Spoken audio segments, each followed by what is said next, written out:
How's it going, everybody? Welcome to episode 234 of the Boys in the Booth podcast. Just Cody and Melbourne with you for this one. Abrams is being a good uncle and is attending his niece's birthday party tonight, so we'll give him a pass for that one. But Chad, I owe you an apology right off the bat here. You are going to have to give me a pass, good sir, because I am without my laptop and my mic and my usual gear for this one. So I apologize, but at the end of the day, we're making it work and we're still delivering an episode here to our great listeners. So I want to apologize right off the bat, and hopefully you give me a pass for this one. No passes will be given. There are three boys. Only two of them are in the booth, and there's only one mic, and it's mine. So no passes today. Grudges will be held, but we'll get through this episode, no problem, because we have to talk about the trade deadline, the day that was on Friday, an incredible deadline day. It felt like maybe not as many trades as days past, but some pretty big ones compared to years past. So we'll get right into it, Harp. Yeah, absolutely. And before we get into it, I just have to ask you, was this the biggest trade deadline in recent memory? Yeah, again, not in terms of the number of trades, but in terms of the actual quality of some of the players that have moved. Like it just felt like this year anything was on the table. And for me it was kind of tough because I was trying to keep up with the deals as they were happening, and Friday at work was just a crazy day for me, so I just wasn't able to keep on top of it. So I felt like once the day ended, I got all the trades to my brain all at once, and I was just like, wow, Brock Nelson moving and Mikko Rantanen moving again, and the Leafs get a couple of big players, and Brad Marchand is on the move, and Rantanen signs his deal, and it just felt like there were so many moving pieces, moving quality pieces. That is, it truly felt like one of the biggest trade deadline days that I can remember, honestly. Yeah, absolutely. That's what I thought about as well. So, one of the things that often gets talked about, discussed, debated, however you want to say it, after the trade deadline is who were the winners and who were the losers, and that's exactly what we are going to get into here. So. Chadwick, we pick a winner and a loser each. We may have a few honorable mentions here, but let's get right into it. Who do you want to start with? Do you want to start with the winners or the losers? Let's do the winners because I feel like All that's right. that's a more exciting note to get into. So we'll Okay. start there. Yeah. Um, Start us off. yeah, for me, my winner, and this is coming from someone who cheers for a team, obviously in the Atlantic Division, who is looking around at the other teams who loaded up versus his, who kind of did, but not to the same extent as the Florida Panthers. And that's my trade deadline winner this year. It's the Florida Panthers. They didn't make a number of moves on deadline day that sort of put them over the edge. It's just I'm taking everything into consideration. And what I mean by that is getting Seth Jones a few days ahead of the deadline was an incredible pickup for them. And then also on deadline day, getting Brad Marchand. They improved at both positions, and it didn't really cost them any players off their roster. Spencer Knight is a guy who goes the other way, who obviously is a big loss for their future. But in terms of right now, he wasn't their starting goalie. So it makes a ton of sense for them to move off of a guy like Spencer Knight. And then to get Brad Marchand, all it is a conditional second round pick. And to me, like the price they paid to get both of those guys, it is astronomically low compared to some of the prices that were being paid on deadline day, which, some of these deals were absolutely insane no matter the Oh, player you got back. But in terms of value, like there was a lot of value traded on that yeah. day. So for me, it's the Florida Panthers. They got a player at each position, forward and defense, that really improve the depth of their team. But they're not only depth pieces, like Seth Jones was a number one defenseman at one time. Is he overpaid? Yes, but his salary is chopped down. I think it's only $7 million now for the next however many years in Florida. He's going to fit right in their top four and be a real impact player. Why did it have to be Florida? Like, it's just insane to me to see that. And then Brad Marchand, like, we didn't know that this guy was going to be traded until, the few minutes before the deadline. And then all of a sudden a bomb is dropped. Marchand is traded to a rival in division.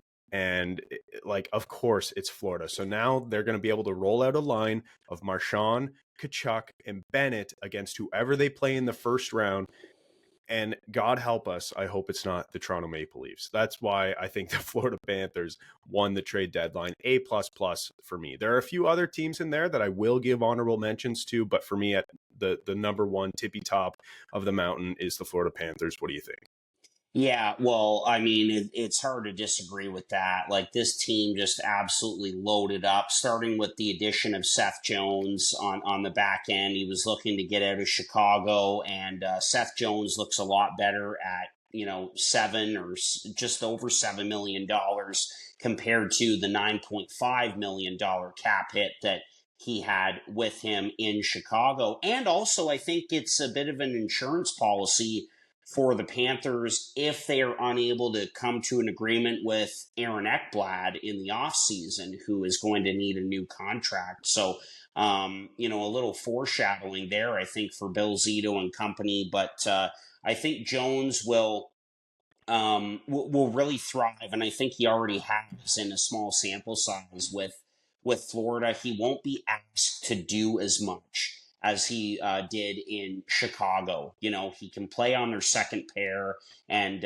be even more effective. So really love that. And then, adding in Marchand to that group when they are already just a pesky bunch and just a pain in the behind to play against, with guys like Bennett and Tkachuk and Reinhart, Luostarinen, and the list goes on.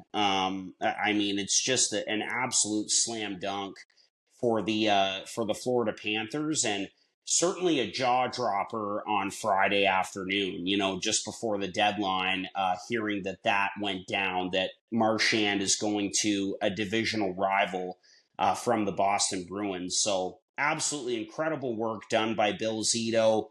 And again, Chad, I thought about afterwards, man, you think about Vegas and Florida, the last two cup winners, and you look at their rosters, and what have we heard for such a long time, Chad, that to build a good winning team, you need to draft and develop. You look at these two cup winners, man, it's all trades. It's all trades that have gotten the job done. And Bill Zito continues to do it with Florida. Absolute masterclass that continues. And they've got a chance to go to the Cup Finals for the third year in a row here. BetterHelp is the paid partner of this video. The new year is a blank space for you to write a new story. BetterHelp makes it more convenient to get you started. BetterHelp is fully online, making therapy more comfortable and convenient. They carefully make sure therapists on the platform are well qualified, and their customer support team is there to help you if you have any questions. With over 7,000 reviews and a 4.5 rating on Trustpilot, BetterHelp is a platform you can trust. Your next chapter starts today. Get 10% off your first month of BetterHelp online therapy at betterhelp.com/boysinthebooth in paid partnership with BetterHelp. We interrupt this podcast to tell you about one of our favorite partners, Sign Up Expert. If you're a sports bettor, whether brand new, casual, or hardcore, listen very carefully because this ad is for you. Guys, line shopping for the best odds matters, and that's why any profitable sports bettor needs to be using multiple sports books to maximize their profits. Thankfully, there has never been a better time to get signed up, and we are here to connect you with the best promotions industry-wide. When you use our link at signupexpert.com/boysinthebooth, you can get access to all of the top sports books in your region, along with a review of each platform and its unique benefits. Most importantly, all of these sportsbooks have valuable sign-up offers for new users. And when you register through our link, you will automatically receive the top offer at each one, allowing you to start line shopping with an enhanced bankroll. Guys, it's simple. When you use multiple sportsbooks, you ensure that you can always access the best available odds, which is key to successful and profitable sports betting.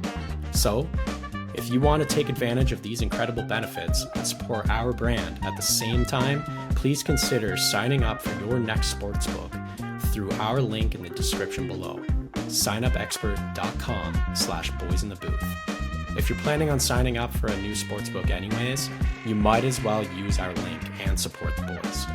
So, one more time, that's signupexpert.com/boysinthebooth. This podcast is sponsored by SeatGeek, the absolute best ticket app out there. SeatGeek takes the confusion out of buying tickets, making it quick and easy to get the best deals to tickets at your favorite sporting event. SeatGeek does this awesome thing where they score each ticket out of 10 based on its value, so you know whether you're getting a good or a bad deal. Last time I got tickets to see the Devils play, I first saw red tickets. I waited it out, monitored the price in-app, and once I saw green, I pulled the trigger. SeatGeek makes it that easy. And here's the best part. SeatGeek has completely hooked us up. Boys in the Booth listeners get $20 off their first purchase on SeatGeek with the promo code BOYSINTHEBOOTH in all caps. Click the link in our description to download the app, and remember to get your discounted tickets using the code BOYSINTHEBOOTH in all caps. Get great seats for a fraction of the cost with SeatGeek. It's all trades, you're right. Just to build off that point, it really seems like there's an emphasis now in the league where teams are moving away from drafting their teams and rebuilding them that way, and just, accumulating as many picks as you can, being as bad as you can for as long as you can, and then making all your picks and hoping they all hit. It seems like teams really aren't doing that anymore, and they're choosing to sort of retool on the fly. We've talked about this before, but teams like Calgary is sort of doing it right now. The St. Louis Blues, The Caps. The Caps are probably the best example. Actually, last year, didn't have a great season. This year, they might win the President's Trophy. So there are a handful of teams who are doing it that way. And then, in terms of who have been the best teams over the last 5 years or so, I guess the Tampa Bay Lightning are a bit of an exception because they drafted a lot of their talent and hit on a lot of late picks. But at the same time, they brought in guys for their cups too, like brought in guys like Coleman and Gaudreau, and they won cups for them. So, really, it's like, it's sort of a mixture here of, you need your guys who you draft, but if you're not expecting to hit on those late picks, then you just have to make good trades. And that's what Bill Zito has done over the last number of years. And that's what they've done in Vegas as well. And it's sort of that cutthroat mentality that, you're like, that these teams have sort of displayed. And another team that's doing it this season, or at least has started to do it this season, is the Colorado Avalanche. Yeah. Which, at this trade deadline, obviously they trade Rantanen, they get Natchez back, and he's looked incredible since he's been in Colorado, by the way. Yeah. Whereas Rantanen never really found his footing in Carolina, and now he's going to go to Dallas, and he scored the other night in his first game for Dallas, which was nice to see. But it's just, Colorado now has sort of rebuilt their entire team. They didn't like what Middlestat was bringing them after just trading for him last season, trading away Bowen Byram, one of their high picks. So they said, you know what, Casey Middlestat, you're out the door, and we're going to bring in two other guys to replace you. They brought in Charlie Coyle up the middle, and then also went out and got Brock Nelson. So they didn't like what they saw, and they weren't going to settle for mediocrity. So they made those moves. And even earlier in the year, they replaced their entire goaltending tandem, which is something that we haven't seen. I don't know if we've ever seen that. So Colorado's been a team this year taking pages out of Vegas's playbook and Florida's playbook as well. And they've just kind of said, listen, like, we're not going to settle for being just okay. We don't want to be in the murky middle. If we have a chance to improve our team through trade, we're going to do it. And that's what they've done so far. Well, Chad, I wish I kind of stopped you there, brother, because you went right into my winner from the deadline, and that is the Colorado Avalanche.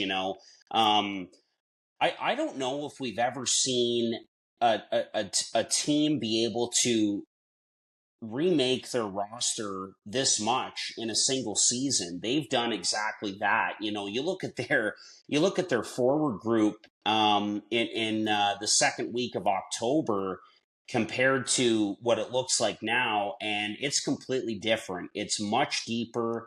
the Rantanen trade was a shock, but you look at the way Necas has played, as you mentioned. I think Jack Drury has been a very serviceable player, and it's just it's been a complete turnaround in terms of roster construction for the Avalanche and the back end as well. I think Ryan Lindgren was a really nice add.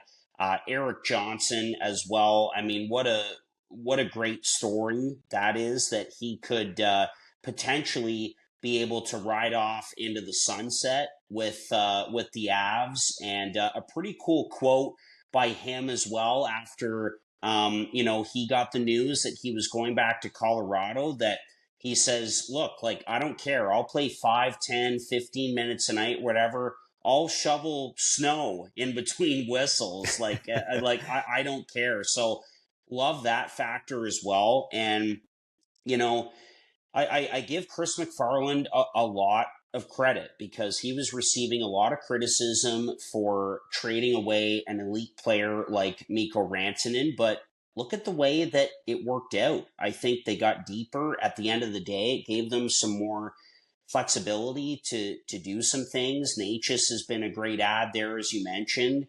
And I just look at that center depth now, and that is an important position, especially when you want to be a contender and win. And so to be able to have 4 lines centered by McKinnon, Brock Nelson, Charlie Coyle, and Jack Drury, that's pretty darn good, man. Like, I would stack that up against some of the best center cores in the NHL.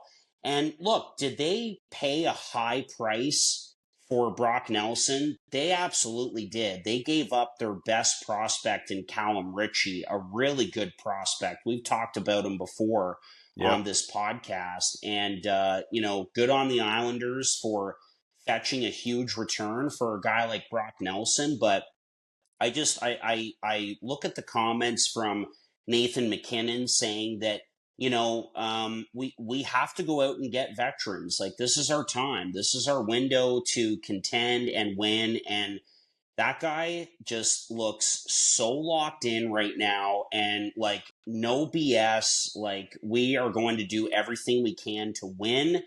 It seems like him and Makar and just, management with Chris MacFarland and Joe Sakic, everybody is in lockstep. Our time is now. You have a guy in McKinnon who is the first player this season to reach 100 points. He expects nothing but success. They won it in 22, but it's been disappointing the last couple of years in the playoffs. They needed to make big moves and big changes. They're not easy, but they've done that. And I really like the way that they look going into, the postseason after this final stretch of the regular season here. And they are definitely a Stanley Cup favorite. And at the end of the day, one of the big winners, I think, from the trade deadline. I really have to agree, and sorry for jumping the gun originally on the Colorado talk, but yeah, it was just a team who came to mind where it's like, they're making trades to make them better today and not necessarily worrying about, hurting guys' feelings, trading them away, even if you just acquired them the previous season. So yeah, I really like what they did on deadline day. They're certainly one of the winners. Another honorable mention for me has to be the Dallas Stars, just because they landed the big fish in Mikko Rantanen.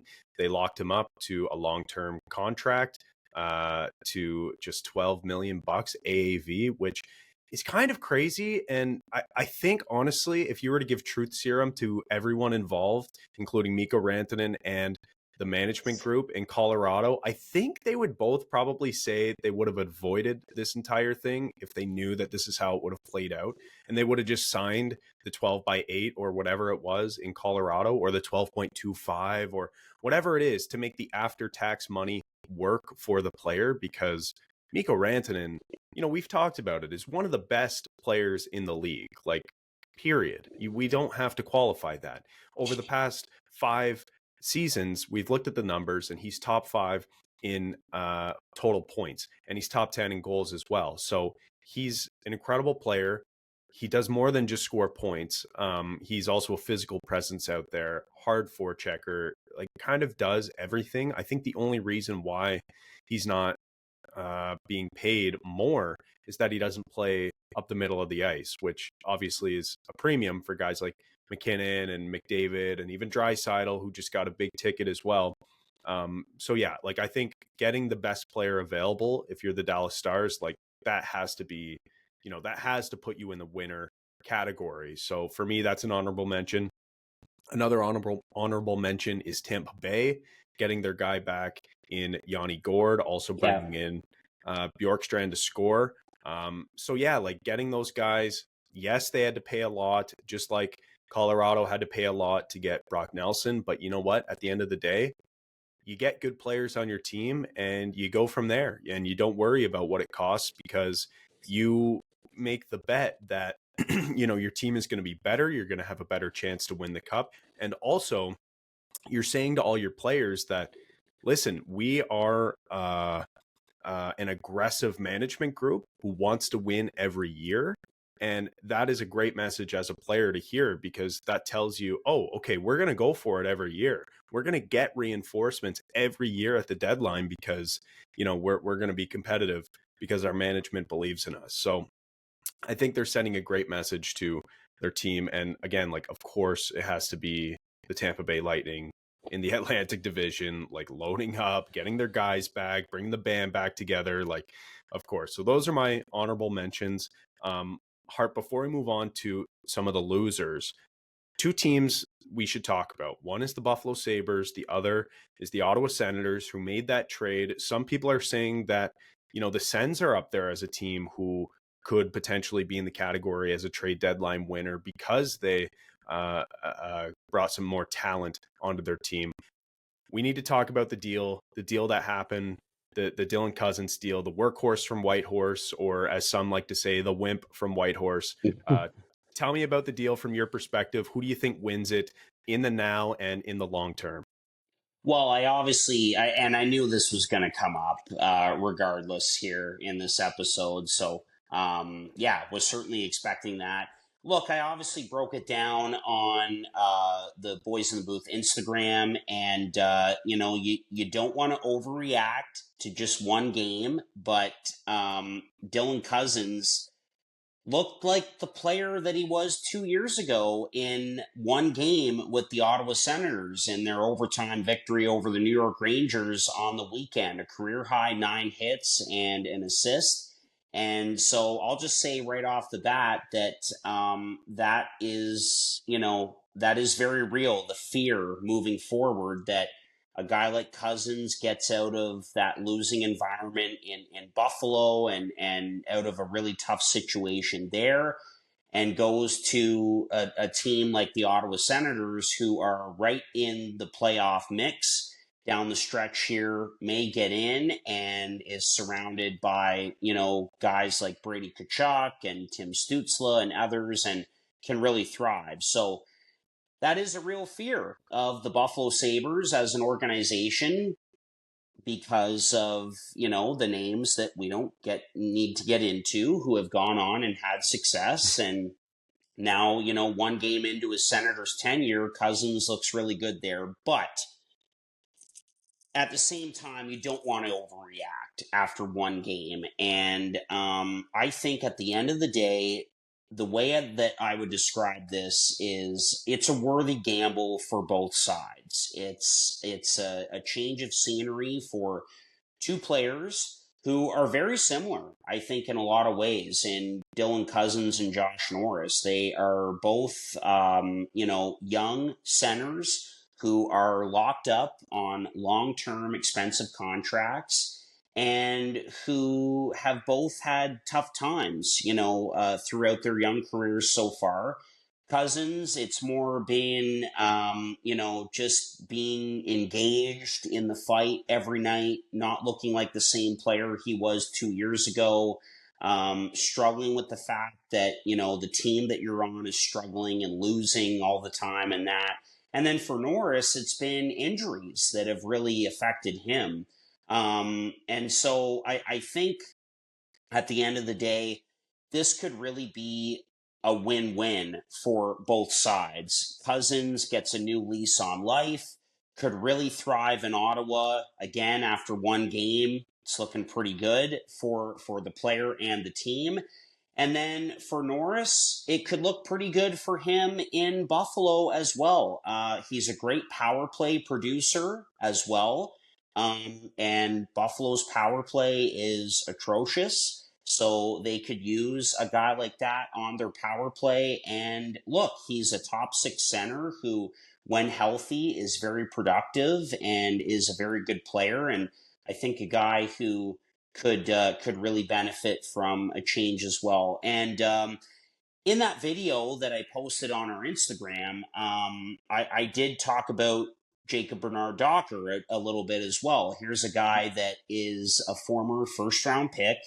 He's only 24 years old. He's a right shot defenseman. I think has taken some small steps forward here with Ottawa and could really get a good opportunity with the Buffalo Sabres. So I would say if Josh Norris can stay healthy and be 100% and produce the way that we know he can, that this could really be a win-win for both sides. I think at the end of the day, it really comes down to Josh Norris. I think he is the X factor in all of this. And if he can stay healthy and be 100%, he's a very good hockey player. And in my opinion, if he stays 100%, the Sabres got the better player in this deal. But obviously, early returns right now after one game would suggest that the Ottawa Senators got the better player in Dylan Cousins. But time will tell.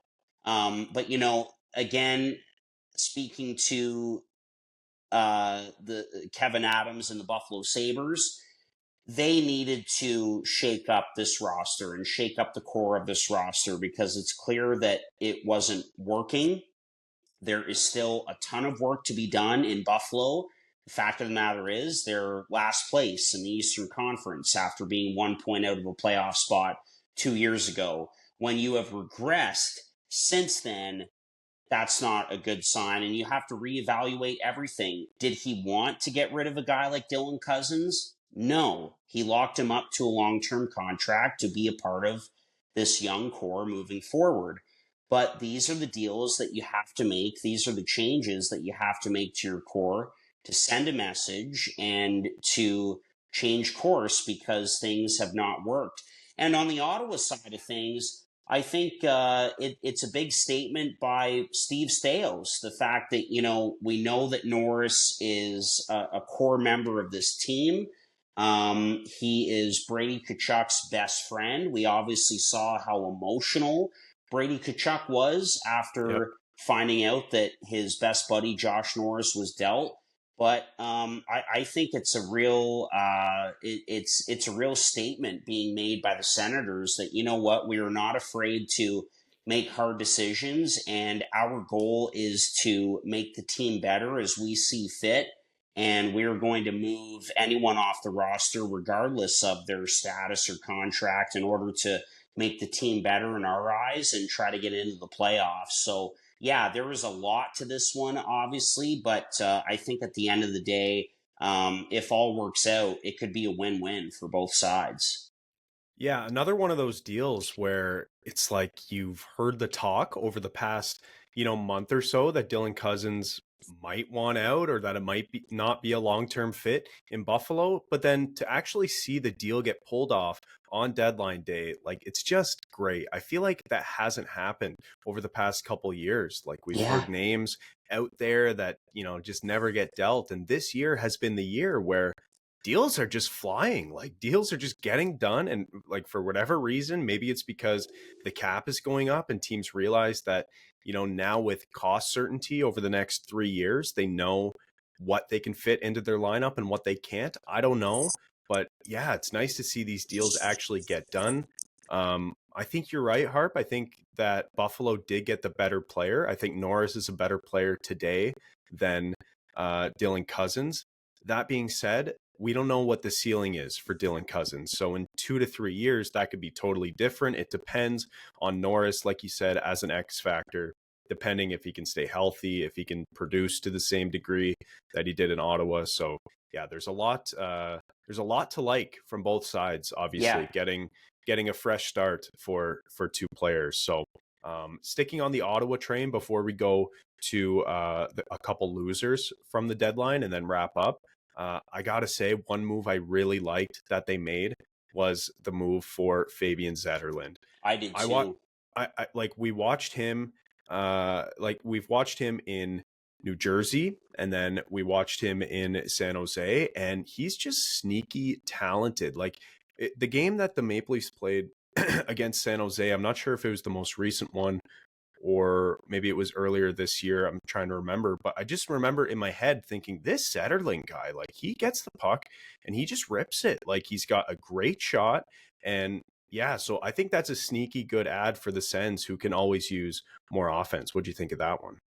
Well, I was pretty surprised, to be quite honest with you, Chad. I thought that Zetterlund was going to be a core member of the Sharks moving forward. I thought that they were going to lock him up long term, and um, did see reports out there from his agent Claude Lemieux, who did say that they did talk about an extension, and they kind of went back and forth a little bit. I think, Zetterlund's camp countered with an offer, and then, he ends up getting traded.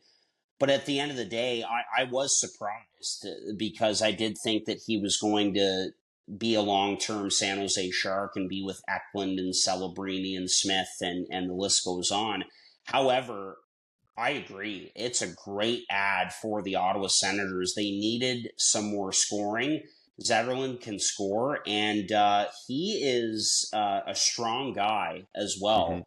And so, with the additions of Cousins and Zetterlund, the Senators get heavier and more talented up front. And these guys can both score when they want to. And I did see a video, I think earlier today, of Zetterlund in the gym, and he deadlifted like over 600 pounds, Oh my God. like just absolutely ridiculous. And here's one of those guys that is, small height wise. Like I think he's only 5'11", but he's got to be around like 215, 220. So he's built really well, and he's talented, man. I really like this grab for the Ottawa Senators. And yeah, they give up a pretty good looking prospect in Zach Ostapchuk in this deal, but I think it was totally worth it. They needed to add some more punch up front, and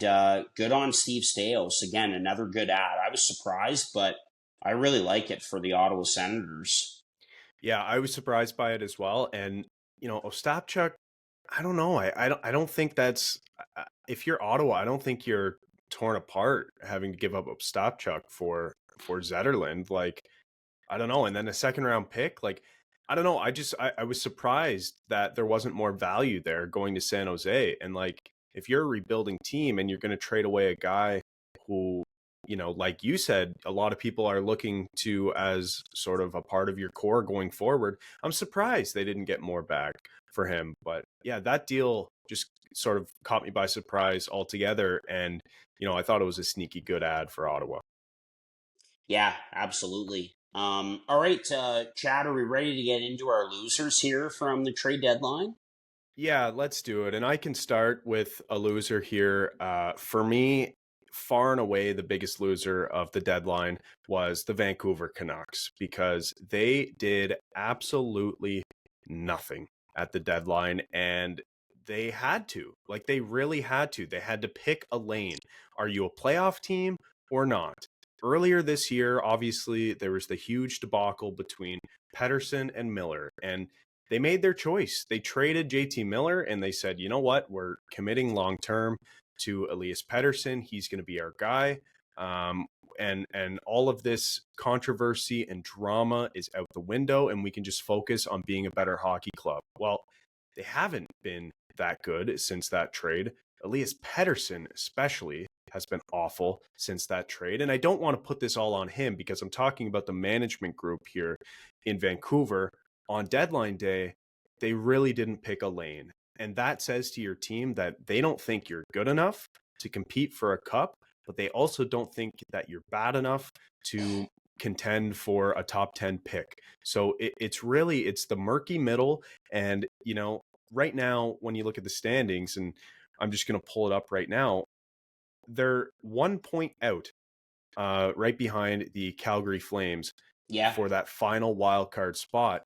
And like, that is just not good enough. You see teams in the East who are in that same spot, like in Ottawa, even like a Montreal, like, whoever, or a Boston, who are in and around that area. They picked a lane. They made a decision. They either sold like Boston or bought like Ottawa, right? And the problem with staying in the middle is that you're sending a message to your team that you don't believe in them. So I thought Vancouver were the losers of the deadline. There was so much talk about a guy like Brock Besser, consistent 30 goal scorer, could have fetched a king's ransom at the deadline. And there was actually a quote from management in Vancouver who said, "You wouldn't believe the offers that we received for Brock Besser." And it's like, okay, well, if you are coming out and proclaiming that you received incredible offers for one of your best players and decided not to go ahead and make that deal, then why didn't you buy? Like, you didn't pick a lane. And so that was that. That's why I think that they were the losers of the deadline. Thoughts? Yeah, that is totally fair, man. And Vancouver, after such a great turnaround season last year, where they go to the second round of the Stanley Cup playoffs, they take the Edmonton Oilers to Game 7. Who would have thought that it would turn this badly a year later? But that is kind of the way it's gone for Vancouver over the last number of years. And now they're just kind of caught in no man's land. And I just really feel for a guy like Quinn Hughes. Like, he has had a Hart Trophy caliber season. He's done everything he possibly could to, make this team competitive and relevant. And once again, with this core of players, it just has not worked out. They lost the heartbeat of their team, in my opinion, in JT Miller now. And again, just inaction at the deadline. Not really sure of Patrick Alvin right now and the job that he's done so far. And if you're the Vancouver Canucks, with everything that's transpired here, don't you wish that you had a guy like Bo Horvat still? Mm-hmm. No kidding. You No know, kidding. and again, they're just caught in the murky middle, as you mentioned, and that's a dangerous spot to be in. And like we've talked about before, I just feel like they've kind of wasted this core that looked so good a few years ago. And you look at the steps that they took last season, and my God, Chad, like, going into the year, we were kind of low key talking about this team as maybe a Stanley Cup contender in a Yeah. low key way. And it's just gone completely the other way for them. And if you ask me, who would I like to see more in the Stanley Cup playoffs between the Calgary Flames and the Vancouver Canucks? I'm picking the Calgary Flames all day long because they deserve it. They Mm-hmm. deserve it way more than the Vancouver Canucks, even though Vancouver should probably be in there and they have grossly underachieved this year. But you look at this roster top to bottom, especially without JT Miller, it's not very good. And they needed to do more at the deadline, and they didn't. It's like you said, they had an opportunity to pick a lane, and they didn't. And so now they're stuck, and we'll see what happens. But yeah, I am totally on board with you 100%. They are one of the losers with a capital L from this deadline for sure. Yeah, not picking a lane is like maybe the worst thing you can do as a franchise. Like, we talked about how bad it was for Minnesota for forever because they were Minnesota, because they never picked a lane. They never chose to buy, they never chose to sell. They just kept their guys, they ran it back, and it just never got any better or worse there in Minnesota for the longest time. So, yeah, I mean, now it's obviously a different story in Minnesota. They're a pretty good team. Kirill Kaprizov is a big part of that. But yeah, going back to Vancouver, the one move they did make is they sent Carson Soucy out the door for a 3rd-round pick. And apparently it was JT Miller who was in Soucy's ear saying, "Hey, bud, come on over. Things are great over here." So that was the one move that they did make. And it's like, okay, a 3rd-round pick. Like, he could have got so much for Besser if he wanted to sell. So for me, it doesn't make sense. And John and I last show were talking about, the Chicago Blackhawks and how they really are not picking a lane when it comes to making trades. And, they're sending guys out like Seth Jones only to recoup, a goalie who by all accounts is pretty good, but still unproven. And then sending out guys like, Taylor Hall and the list goes on. And it's like, well, you still need guys to play and you still need to have a culture.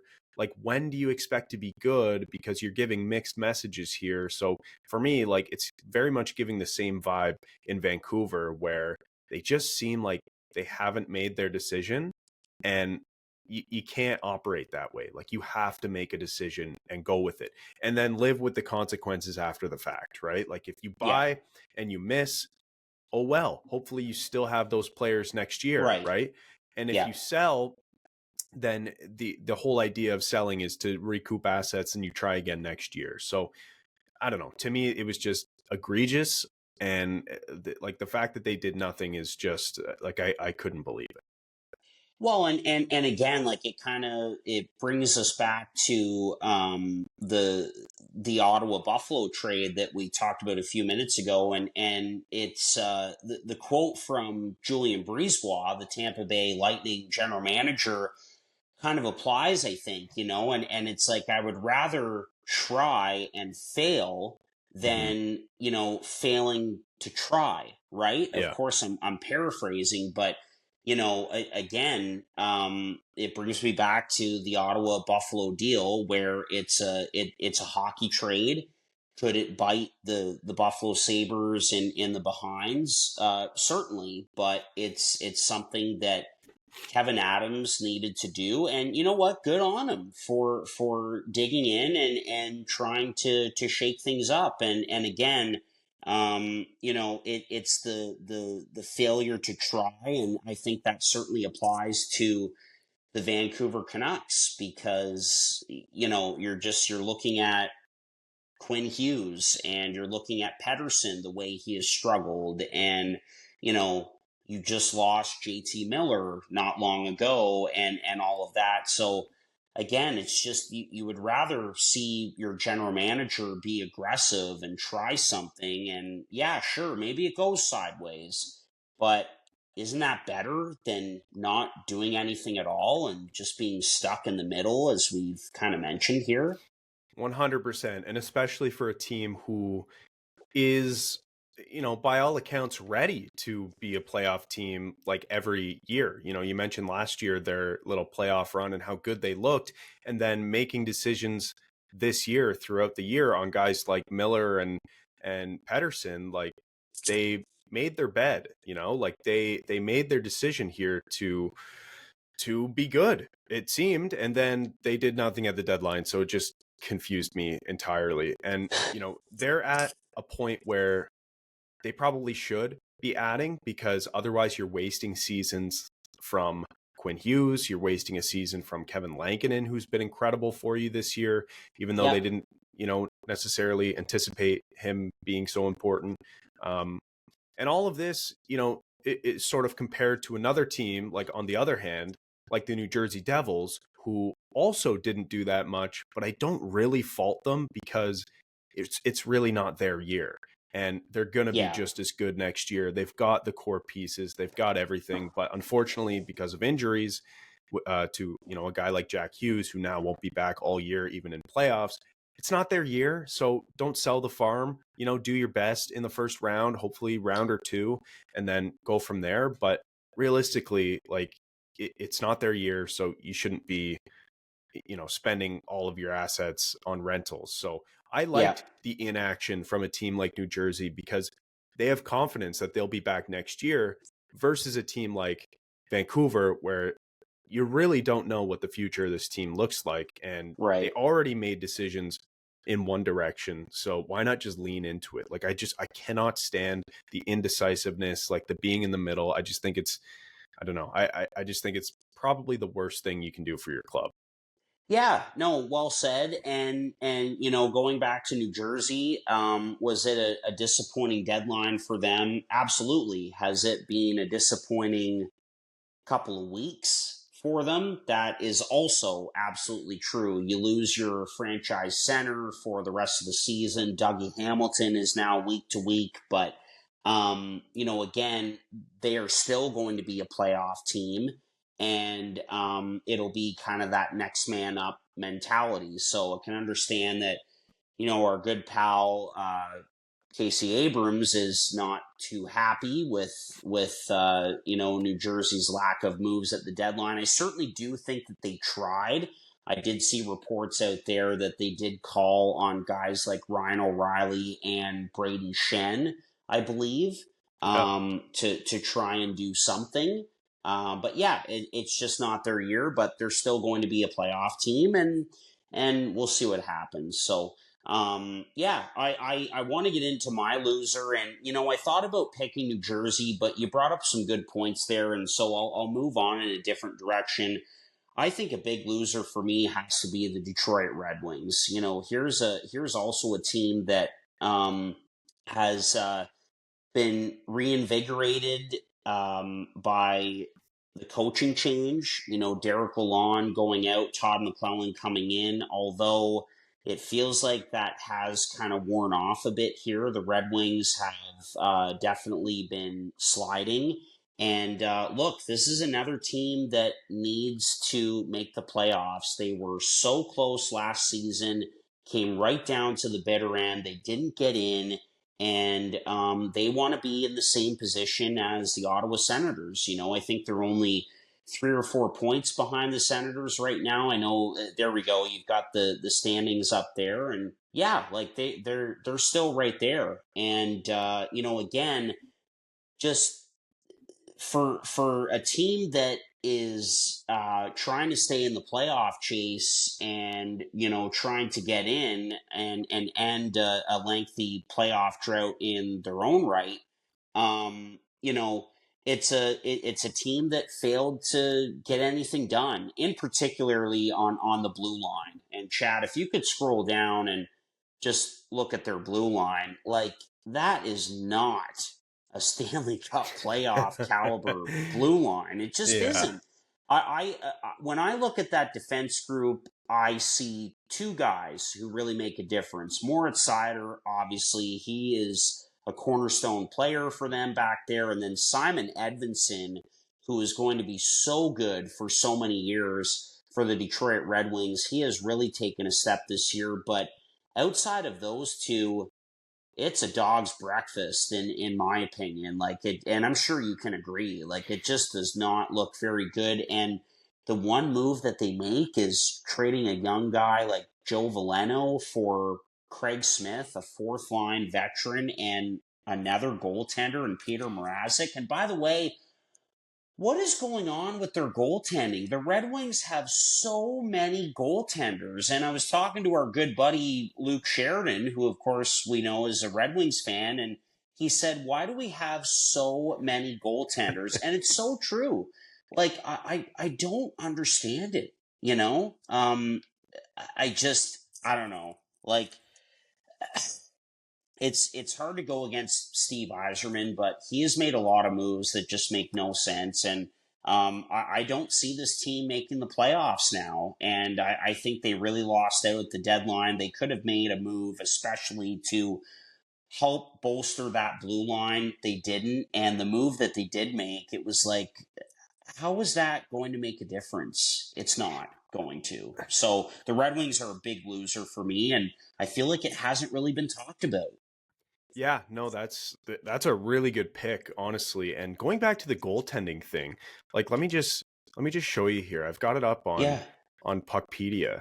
yeah, So they've got Cam Talbot and Alex Lyon on their NHL club right now, along Yeah. with now Peter Mrazek. And then when you scroll down to the minors, they've got Jack Campbell, Sebastian Cossa, and then two other guys as well, Gage Alexander and Carter Gielander. So I mean, forgive me, I don't know those two guys, but they've Yeah. got 4 or 5 guys who you could Yeah. look at on, like who would be happy to be playing in the NHL right now. So it's just it's a very interesting way to do things. We've looked at teams who have a capable duo, which is, a relatively recent thing. Like teams in the past used to have a guy, a number one, and a backup who played like 10 to 15 games a year. Okay. Then it changed to the tandem situation, which now a lot of teams, unless you have a Connor Hellebuck or Andre Vasilevsky or, a Jake Ottinger or one of those like top 5 guys, you have a tandem. Okay. Then it went to the trio situation. We saw it in Carolina for a bit. We saw it in a few other places. But now you've got a 5-team goal or a 5 goalie rotation on a team here, which is just ludicrous. Like, I don't know what they're doing. And again, like this, it always goes back to Chicago. What is Chicago doing? Like, what is they also have a bunch of goalies, and Peter Mrazek was one of the better ones for them. So it's like, again, like just a couple of teams who I don't know why this move makes sense. I guess if you're Chicago, you're like, okay, we get a younger guy in Joe Veleno. Maybe he kind of fits our timeline a bit better. We have goalies, so why not trade Mrazek? But the whole thing to me, it like, especially from Detroit's position, Yeah. it didn't make any sense at all. And again, like No. to get a fourth liner, sure, you're 2 points out of a playoff spot right now. Like, shouldn't you Yeah. be trying to get, whether it was a Brock Nelson or like whoever out, like a Rantanen? Why wouldn't they be in on Rantanen? Send some bad money out and try to sign a guy like Rantanen or trade for him and then sign him. So, but I guess defense was their biggest need, like you pointed out off the top, because like they've got Ben Sherratt in their lineup every night, Justin Holl, like Eric Gustafson. Like, it's just a bunch of guys. Like, I don't understand. Well, and again, like you look at that blue line in Detroit, and a guy who I think should still be on this roster, who could still be on this roster, is a guy like Jake Wallman. So here's the way it went, Chad. So Steve Yzerman trades Wallman and a second-round pick so that San Jose would take Wallman on for future considerations in the offseason. Wallman this year, with opportunity to play first pair minutes on a bad rebuilding San Jose Sharks team, does amazing, is their best defenseman this year, and ends up fetching Mike Grier, a first-round pick from the Edmonton Oilers. So don't you think that that's a guy that, could really help Steve Yzerman and the Red Wings? Same with a guy like Shane Gostisbehere. I don't know why they couldn't keep a guy like that. We're not in that room. We obviously don't know, but I just feel like, man, like there were some good defensemen traded out the door or just lost in free agency, the last offseason or two by this team. And again, it's a thin blue line already. I'm really surprised at how well they've been able to do with it. And it's a big need that I think they failed to address. Yeah, and maybe they wouldn't need 5 goalies if they could just defend a little bit, Yeah. like, or maybe they should try putting all 5 in the net at once and see if that works, because it's not going well in terms of defending chances for Detroit here. But yeah, the Wallman thing is interesting because that's now the second time this season we've talked about Mike Grier taking on a player and a pick and their bad money and then turning it into a positive and flipping them for another asset. The first one was Cody Ceci that you mentioned a few weeks ago, after that Granlund and Ceci deal got done, took on a 3rd-round pick and also got a 3rd-round pick in that trade. And then also this time around getting a first for Wallman after taking on his money and a second. So pretty tidy work in San Jose. And man, like Celebrini watching him play the Leafs the other night. Good player, on He pace for is, like man. 75 points or something as a Yeah. rookie. Will be the first, if he does it, will be the first player. I want to say, what was the stat? It might have been like first Canadian player since Crosby to have that many points in his rookie year or something like that. Yeah. I know Barzell had a crazy rookie year. Maybe it's 18-year-old or something. Most points from an 18-year-old rookie since Crosby, something to that effect, because Barzell might have been a year older, and that's, I think, the best rookie season I can remember in terms of total points. I think he had 85 the year he won it. But anyway, crazy player. Him and Will Smith look dialed in. Mike Greer's making all the moves he can to make this team a contender. So yeah, they're in a pretty good spot, honestly. And they could get the number one pick again this year and get a very good player in Matthew Schaefer. So, just looking at San Jose, imagine a potential young core of Celebrini, Will Smith, Sam Dickinson, and Matthew Schaefer. That's pretty darn good. Pretty good. Not Yep. too bad. Okay, to wrap up, because we've talked about our winners and losers here, I need to do a 2 minutes on Leafs talk here, if that's permissible. So last year I picked the Leafs as a loser of the deadline because they really didn't do anything, and the teams around them did a lot more for fewer assets, or at least that's how it felt to a Leaf fan. This year, I was pleasantly surprised by the end of the day as to how well they did in a vacuum, bringing in Scott Laughton. I don't think he's a difference maker, but I think he's, solid depth, can play third line center. We'll see how that goes. I know that, he's been played on the wing mostly this season, so that's why I'm a bit hesitant to say that, he was a guy that I really wanted the Leafs to go out and get. Credit to John last week on our show when we previewed the trade deadline. That was the guy that John targeted and said, this is what the Leafs are pretty much only able to do. Like, this is a guy where, you can bring him in for $1.5 million. He's sort of versatile in your bottom six. Hopefully it doesn't cost too much. It kind of did. It cost a first round pick, but at the end of the day, it wasn't one of your top prospects to get Scott Laughton. So whatever, it's not that big of a deal. I think he makes you better, and you have another year at 1.5. So I don't really mind that move at all. I would have liked them to have gone out and got a Braden Shen or a Brock Nelson. Actually, I think Brock Nelson was probably the number one target for me. But when you see the prices that were paid to get those guys who, in Nelson's case is a pure rental, which you probably wouldn't be able to afford to pay going forward if you're the Maple Leafs.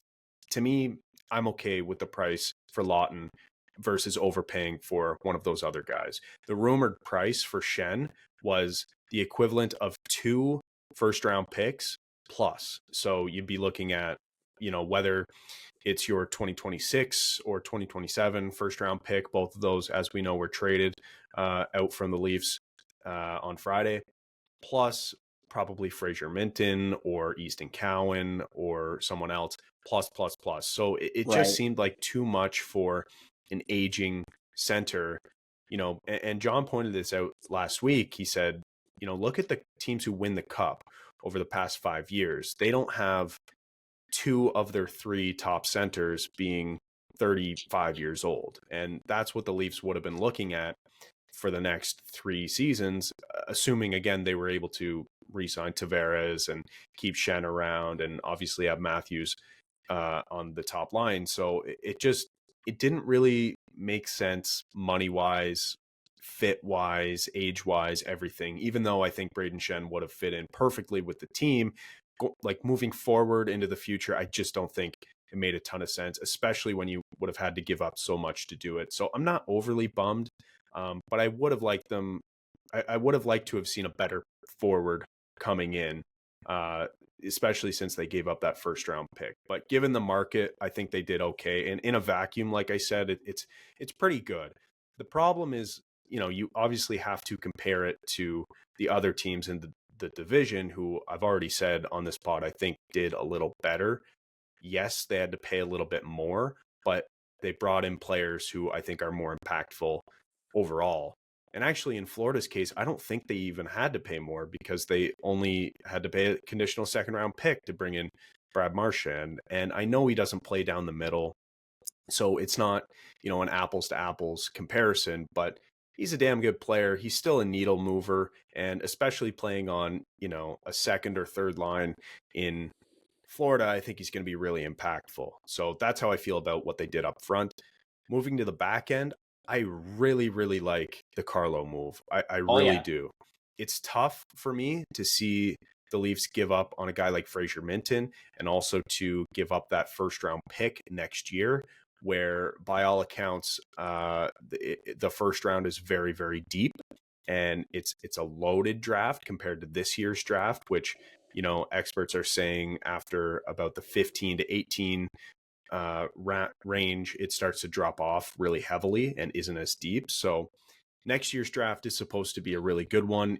It does kind of hurt to see that pick is going to the Bruins in the deal to get Carlo as well as Fraser Minten. It almost feels like, maybe it's just sort of PTSD from the whole Rask situation and the Kessel trade and all of that. But it does sort of feel like the Leafs are sort of funding the Bruins rebuild here, which scares me a little bit. And I could certainly see Fraser Minten being a Leaf killer going forward, because it always seemed to be those guys who kill the Leafs, and whether it's a Jake DeBrusk or like a Justin Brazeau, like those middle six guys, not necessarily their best guys. It was always those middle six guys who kill the Leafs. And similar with a Tampa Bay, it was always like a Nick Paul or, a Hagel before he was, as good as he is now, or a Yanni Gord. So yeah, it sucks seeing Minten go out. I sort of kind of wish it was Easton Cowan, if I'm being completely honest. I know Cowan's ceiling is likely higher than Minten's, but I just, the Leafs already have a Mitch Marner, at least for now. I mean, we'll see what happens in the offseason. The Leafs already have a William Nylander and Austin Matthews, so I don't know if they necessarily needed more high-powered offense, which a guy like Cowan is projected to bring going forward, versus a guy like Minten, who I think brings a more sort of grounded two-way game that fits into what, they're going to need in the near future. And I say near future because Minten is closer than Cowan, and he would have been a full-time guy on the team next year. So it is, I do sort of wish that it was Cowan going out the door and not Minten for those reasons, despite the fact that, again, I think Cowan is the probably the better prospect. I think if you were to ask prospect people, with that being said, I don't think Boston is a dumb team. They're not a dumb front office. So maybe they see the same sorts of things in Fraser Minten that Leaf fans do and Leafs front office do. And maybe that's what it took to get over the edge to get this deal done. So yeah, it is a bit of a shame to see Minten go out, but coming in, you get Brandon Carlo, and what a player, dude. Like a huge body on the back end. You finally have a stable guy for the next 3 years to play the right side with Morgan Rielly. And now, like, this is it for Morgan Rielly, right? Like, we've had a referendum on this guy seemingly every year for the past 2 to 3 years, and it comes down to, at the deadline, you need to get him a partner. Well, he's had about 10 partners, and none of them have really worked, including Chris Tanev, who, we thought that was going to be his partner coming into this season. And then Tanev and McCabe just worked way better as a pair. Oliver Ekman-Larsson hasn't really played on his offside, so him and Rielly don't really work together. So like, this is Carlo's time to play with Rielly. And if it doesn't work over these next couple years, because obviously they got the next couple years with Carlo, and there was some salary retention there, which is a big plus, and that's why the cost was so high, similar to what it cost to bring in Jake McCabe a couple of years ago at the deadline, and you got him retained for an additional 2 years. We've seen how good he's been, and he earned a new contract in Toronto as well. So this is the last chance for Rielly. After these next 2 to 3 years, I think we're going to have a decision. We're going to know if if it's Riley's fault that his, pairings haven't been going well and that he hasn't been able to play with a guy, or if it's just, we haven't been able to find the right guy and that's why he struggled. So this is it. With all of that being said, now you look at the Maple Leafs top 5 D on paper and it's pretty good. Like we talked about Detroit's top 6 and it not looking like a top 6 that wins a Stanley Cup from the back end, that is. Now you look at Toronto's and I'll put it on the screen just quickly for you to see here. They do have an injury to Chris Tanev, which is sort of making their lineup not look complete here, but all of a sudden, you've got McCabe and Tanev as your top pair, and then you see Riley slides down with Carlo there on the second pair. And then you've got Ekman Larson and one of Simone Benoit or Philippe Myers on your bottom pair. And it just really works and inspires a lot of confidence in me going into the playoffs.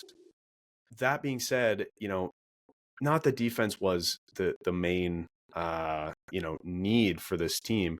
I actually think the forward group was, and I posted a video of John and I talking about it last week, me bringing up the fact that, they're in 20th in terms of generating expected goals this year, which is a bit of a problem. We know that there are reasons for that, and they have a new coach who does things a little differently, but it does just inspire a lot of confidence going into a playoff series with those top 5 guys on the back end, plus goaltending that has, never been this good on previous iterations of this Leafs team. So there is a lot of confidence for me going forward and moving into the playoffs for this Leafs team that there wasn't necessarily in previous years. So yeah, those are my thoughts on the Maple Leafs. I think they get better, and I think in a vacuum, this is an A+ trade deadline, but you can't give it an A+ because you have to look at what other teams did specifically in your division. And so for that reason, for me, it's probably a B minus maybe. Obviously I picked Florida as the winners of the deadline. I think Tampa Bay did even better as well, but I think they had a pretty tidy trade deadline here. The Maple Leafs didn't overpay when it didn't make sense, but did overpay when it did make sense. And I think both of these deals make sense for the team, both in the now and going forward. So we'll see how much better they really are. Yeah, absolutely. And I think at the end of the day, it's going to come down to the big boys. The core 4 has to show up and perform for this team to be successful. That has not changed. And but that being said, I do like their deadline, and I do like the fact that the majority of that group on the blue line is locked up a bit here and has a bit of term left. That is good moving forward. And I totally agree with you. No excuses for Morgan Rielly moving forward. If Brandon Carlo can stay healthy, he is a very good defenseman, and I think could be a great D partner for Morgan Rielly. So a tidy bit of business from Brad Treliving for sure. Yeah.